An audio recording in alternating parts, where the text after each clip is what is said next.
विद्यार्थियों, आज हम आपकी हिंदी पाठ पुस्तिका कृतिका से मेरे संग की औरतें पाठ 2 पढ़ेंगे, जिसकी लेखिका जो है मृदुला गर्ग है। ये एक सुप्रसिद्ध लेखिका है। इन्होंने इस कहानी में अपने और अपने परिवार वालों के बारे में बताया है। तो चलिए हम पढ़ते हैं। मेरी एक नानी थी, जाहिर है मतलब स्पष्ट है, पर मैंने उन्हें कभी देखा नहीं।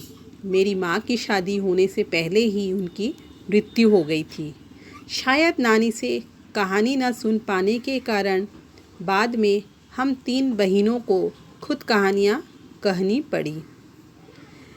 नानी से कहानी भले न सुनी हो, नानी की कहानी ज़रूर सुनी और बहुत बाद में जाकर उसका असली मर्म समझ में आया। असली मर्म मतलब उनका महत्व समझ में आया। पहले इतना ही जाना कि मेरी नानी पारंपरिक अनपढ़ पर्दानशी औरत थी।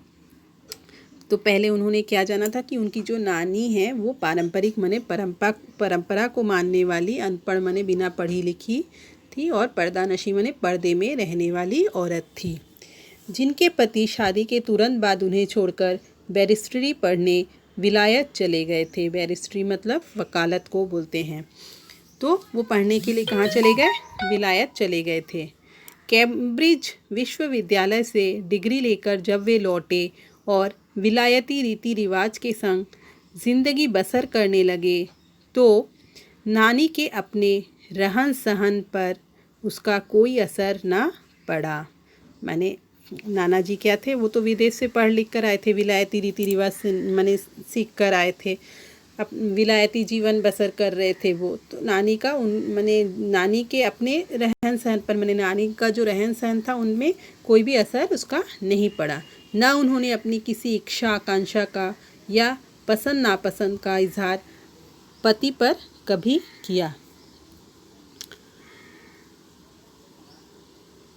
पर जब कम उम्र में नानी ने खुद को मौत के करीब पाया, तो 15 वर्षीय इकलौती बेटी मेरी माँ की शादी की फिक्र ने इतना डराया, फिक्र मतलब चिंता ने इतना डराया कि वे एकदम मुँह जोर हो उठी। मुँह जोर हो उठना मतलब मुँह के ऊपर बोलना। नाना से उन्होंने कहा कि वे पर्दे का लिहाज छोड़कर उनके दोस्त स्वतंत्रता सेनानी प्यारेलाल शर्मा से मिलना चाहती हैं। सब दंग हैरान रह गए, माने सब हैरान हो गए। जिस पर्दानशी औरत ने पराए मर्द से क्या खुद अपने मर्द से मुंह खोलकर बात नहीं की थी, आखिरी वक्त में अजनबी से क्या कहना चाह सकती है। पर नाना ने वक्त की कमी और मौके की नज़ाकत की लाज रखी। मैंने उन्होंने उस मौके को समझा, क्योंकि नानी क्या थी, नानी जो है बहुत उनके पास कम समय था, है ना, क्योंकि वो बीमार थी। सवाल जवाब में वक्त बर्बाद करने के बजाय फ़ौरन जाकर दोस्त को लिवा लाए। मैंने उन्होंने तुरंत क्या किया, अपने दोस्त को बुला के ले आए और बीवी के हुजूर में पेश कर दिया। हुजूर मतलब सामने पेश कर दिया। अब जो नानी ने कहा वह और भी हैरत अंगेज़ था। हैरत अंगेज माने चौंकाने वाला था। उन्होंने कहा, वचन दीजिए कि मेरी लड़की के लिए वर आप तय करेंगे। नानी ने किससे कहा? जो स्वतंत्रता सेनानी थे प्यारेलाल शर्मा, उनसे क्या कहा कि आप मुझे वचन दीजिए कि मेरी बेटी के लिए वर माने जो दूल्हा है आप ही तय करेंगे, ठीक करेंगे। मेरे पति तो साहब हैं और मैं नहीं चाहती मेरी बेटी की शादी साहबों के फरमाबदार से हो। वो क्या कह रही हैं कि उनके जो पति है वो क्या है, साहब है, क्योंकि वो विलायत से पढ़ लिख कर आए थे और वे क्या है, साहबों के फरमाबदार है। फरमाबदार मतलब आज्ञाकारी, मैंने साहबों की ही आज्ञा को मानते थे। आप अपनी तरह आज़ादी का सिपाही ढूंढकर उसकी शादी करवा दीजिएगा। कौन कह सकता था कि अपनी आज़ादी से पूरी तरह बेखबर उस औरत के मन में देश की आज़ादी के लिए ऐसा जुनून होगा? बाद में मेरी समझ में आया कि दरअसल वे निजी जीवन में भी काफ़ी आज़ाद ख्याल की रही होंगी। ठीक है, उन्होंने नाना जी की ज़िंदगी में कोई दखल नहीं दिया, न उसमें साझेदारी की, पर अपनी ज़िंदगी को अपने ढंग से जीती ज़रूर रहीं। पारंपरिक, घरेलू, उबाऊ और खामोश ज़िंदगी जीने में आज के हिसाब से क्रांतिकारी चाहे कुछ ना रहा हो, दूसरों की तरह जीने के लिए मजबूर न होने में असली आज़ादी कुछ ज़्यादा ही थी। खैर, इस तरह मेरी माँ की शादी ऐसे पढ़े लिखे होनहार लड़के से हुई जिसे आज़ादी के आंदोलन में हिस्सा लेने में के अपराध में आईसीएस के इम्तिहान में बैठने से रोक दिया गया। माने जिससे उनकी माँ की शादी हुई थी वो क्या थे, आज़ादी के आंदोलन में हिस्सा लिए थे, भाग लिए थे। इस कारण उनको क्या किया था, आईसीएस के इम्तिहान, माने आईसीएस के इम्तिहान मतलब परीक्षा में बैठने से उनको रोक दिया गया। जिसकी जेब में पुश्तनी पैसा ढेला एक नहीं था। मैंने उनके जो पिताजी हैं उनकी जेब में क्या था, पुश्तैनी पैसा मतलब जो पूर्वजों से मिला हुआ पैसा था वो एक भी नहीं था।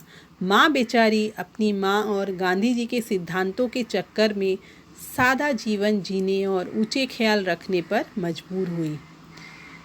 हाल उनका यह था कि खादी की साड़ी उन्हें इतनी भारी लगती थी कि कमर चनका खा जाती। मैंने क्या हुआ था, उनकी माँ को जो है खादी की साड़ी जो है बहुत भारी लगती थी कि उनका कमर जो है क्या होता था, लचक जाता था। चनका खा जाती मतलब लचक जाना। रात रात भर जागकर वे उसे पहनने का अभ्यास करती जिससे दिन में शर्मिंदगी न उठानी पड़े। वे क्या करती थी, रात रात भर जगकर क्या करती थी, अभ्यास करती थी काहे का, साड़ी पहनने का, जिससे क्या हो उनको जो है माने शर्मिंदगी नहीं उठानी पड़े। वे कुछ ऐसी नाजुक थी कि उन्हें देखकर उनकी सास यानी मेरी दादी ने कहा था, हमारी बहू तो ऐसी है कि धोई पोछी और छीके पर टांग दी। गनीमत यही थी कि किसी ने उन्हें छीके पर से उतारने की पेशकश नहीं की। मैंने क्या कह रही हैं वो, कि उनकी दादी क्या कह रही थी कि हमारी बहू तो ऐसी है कि धोई पोछी और छीके पे टांग दी। मैंने धोकर पोंछकर फिर क्या करते हैं, उसके छीके पे टांग देना। तो गनीमत यही है कि किसी ने उन्हें छीके पर से उतारने की पेशकश नहीं की, मैंने ऊपर से नीचे उतारने की पेशकश नहीं की। क्यों नहीं की, उसकी दो वजहें थी। पहली यही कि हिंदुस्तान के तमाम वाशिंदों की तरह उनके ससुराल वाले भी साहबों से खासे अभिभूत थे। मैंने क्या बोल रही हैं यहाँ पे लेखिका जो है, कि इसलिए नहीं की क्योंकि जो हिंदुस्तान के तमाम वासिंदे जो थे वे और उनके जो ससुराल वाले थे वो क्या थे, साहबों के, साहब यहाँ पे अंग्रेज़ों को कहा जा रहा है, कि उनसे जो अभिभूत थे। मैंने अभिभूत होना मतलब उनसे ही प्रेरणा मैंने ले रहे थे, उनके ही आज्ञाकारी थे। और मेरे नाना पक्के साहब माने जाते थे।